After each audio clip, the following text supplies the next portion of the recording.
10वें दिन जब सूर्योदय हुआ तो पांडव सेना में सबसे आगे खड़े थे शिखंडी।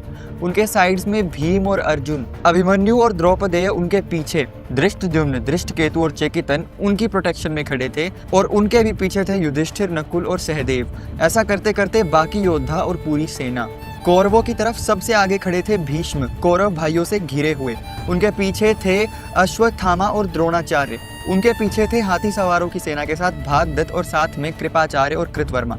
ऐसा करते करते बाकी योद्धा और पूरी सेना थी। पिछले ही दिन सूर्यास्त के बाद पांडव श्री कृष्ण के साथ पितामह भीष्म के पास गए, उन्हीं से ये जानने कि उन्हें कैसे हराया जाए।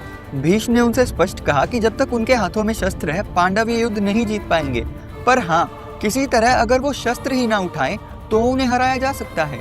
भीष्म बताते हैं कि उनके सामने अगर कोई ऐसा योद्धा हो जो उनके लिए अयोग्य हो, या स्त्री जैसा नाम रखता हो, अपने पिता का इकलौता पुत्र हो, या उसके ध्वज पर अमंगल चिन्ह अंकित हो, तो वो उस पर शस्त्र नहीं उठाएंगे। वो शिखंडी की ओर संकेत कर रहे थे। अर्जुन को भी ये याद आया कि पहले ही दिन से जब भी शिखंडी उनके सामने आता तो पितामह पीछे हट जाते थे और कहीं और युद्ध करते थे। शिखंडी पहले एक स्त्री था और उसके ध्वज पर भी अमंगल चिन्ह अंकित थे, इसलिए 10वें दिन शिखंडी ही उनके सामने था। भीषण युद्ध चला, पर पितामह ने शिखंडी के सामने प्रहारों का प्रत्युत्तर नहीं दिया और इतने में अर्जुन ने अपने बाणों से पितामह के शरीर को भेद दिया और गंगा पुत्र धरती पर गिर पड़े। 10 दिन से सेना को संभालने वाले भीष्म अब बाणशैया पर थे। उन्हीं के साथ समाप्त हुआ युद्ध का पहला चरण।